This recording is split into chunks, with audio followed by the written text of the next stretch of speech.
Hi, so here our question is a machine costs 98,000 and its effective life is estimated to 12 years.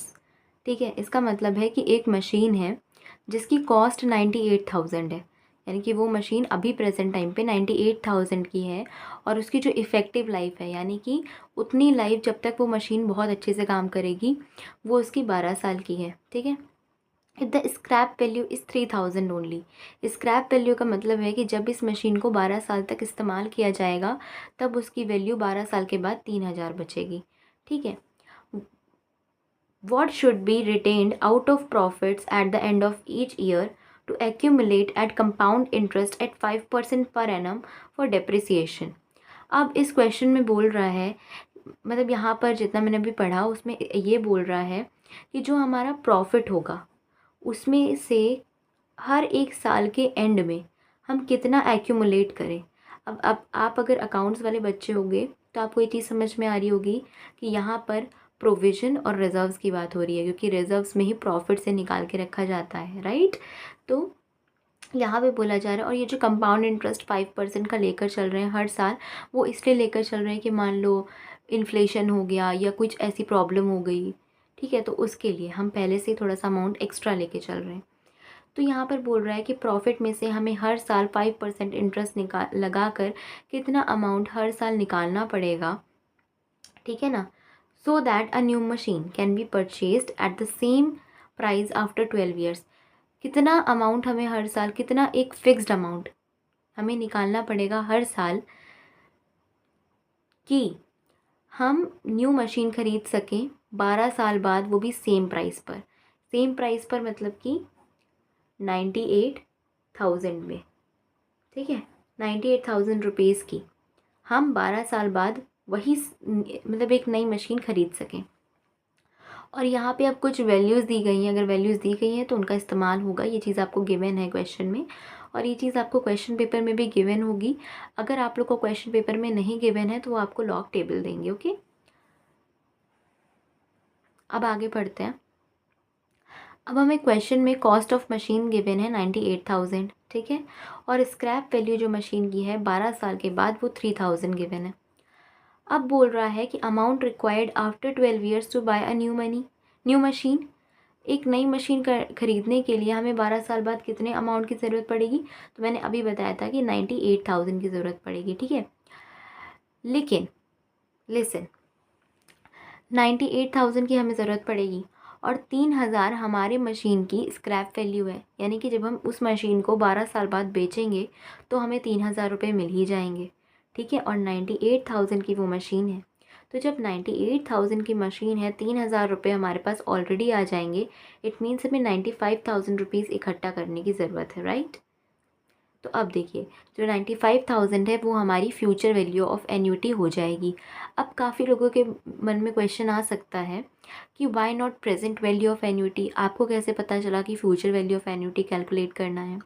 तो ये मुझे इस तरीके से पता चला कि देखिए, 95,000 12 साल बाद हमें इकट्ठा करना है, तो 12 साल बाद हमें 95,000 बनाने हैं, ठीक है। तो 12 साल बाद की बात हो रही है ना, इसीलिए यहाँ पे फ्यूचर वैल्यू निकलेगी, ठीक है। अगर कोई ऐसा क्वेश्चन होता कि 95,000 12 साल बाद है तो 95,000 है, ठीक है, तो 12 साल पहले इसकी वैल्यू कितनी होगी, लाइक ऐसा कुछ होता, हमें फ्यूचर की वैल्यू दी होती, प्रेजेंट की पूछ रही होती, तो हम प्रेजेंट वैल्यू ऑफ एन्युटी लगाते। लेकिन हमें प्रेजेंट वैल्यू देकर फ्यूचर वैल्यू पूछ रहे, इसलिए हम फ्यूचर वैल्यू ऑफ एन्युटी लगाएंगे, ठीक है। अब आगे क्वेश्चन देखते हैं। अब कैलकुलेशन है क्वेश्चन में, आप समझ चुके हो क्वेश्चन बहुत अच्छे से। अब अगर आपको यहाँ पे समझ में आ गया है तो आप वीडियो को पॉज करके फिर कैलकुलेट करके लास्ट में अपना आंसर रीचेक कर सकते हो, अदरवाइज़ मैं आपको करा ही रही हूँ, ठीक है।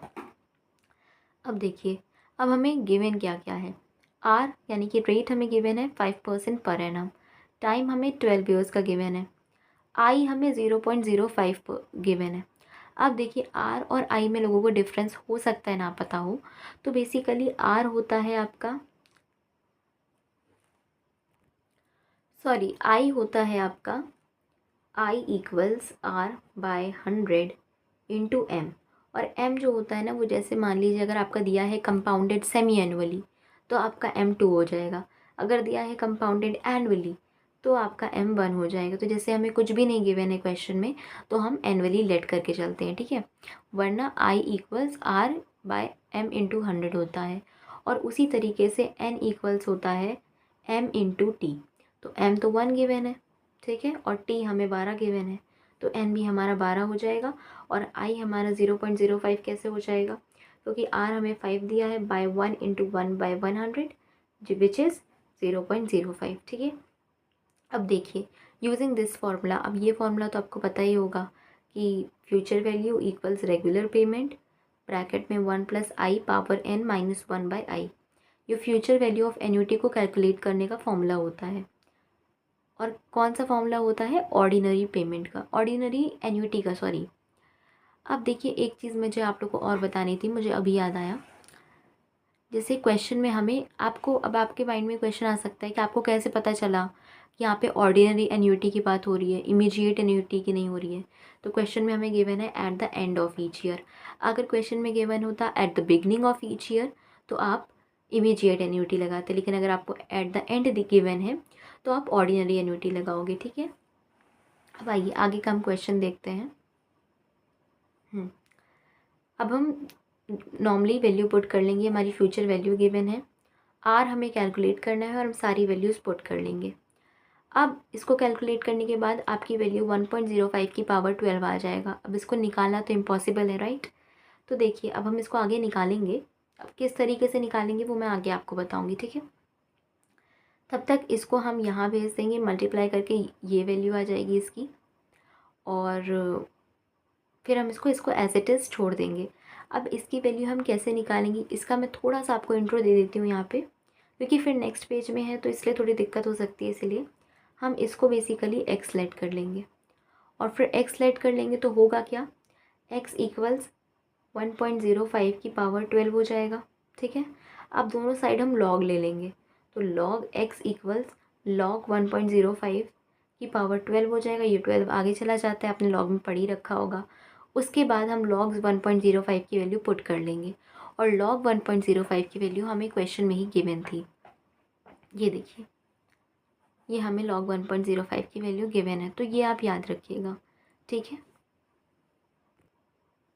नाउ सी हमने लेट कर लिया है कि x इक्वल्स 1.05 की power 12, taking log on both sides, log x equals log 1.05 की होल पावर 12। अब ये 12 आगे आ जाएगा, ये वाला फॉर्मूला अप्लाई होगा। मैंने फॉर्मूला भी लिख दिया है कि जब log a की पावर b होती है तो b आगे आ जाता है, ठीक है। अब log 1.05 की वैल्यू हमें गिवन थी, उसको मल्टीप्लाई कर देंगे, हमारी log x की वैल्यू आ जाएगी।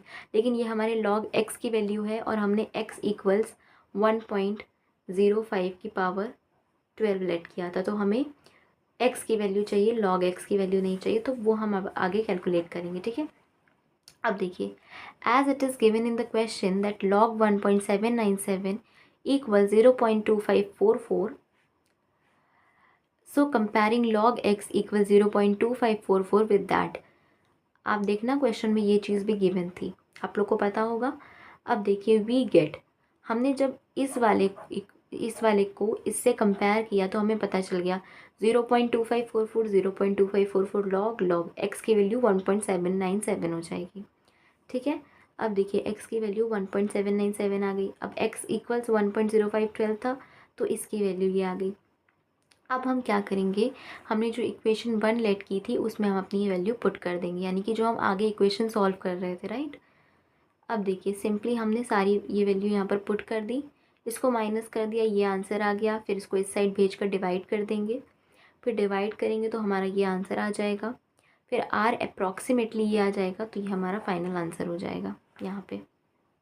This is our final answer. Understand? कोई भी डाउट हो you are free to ask on the comment section. Thank you, bye bye.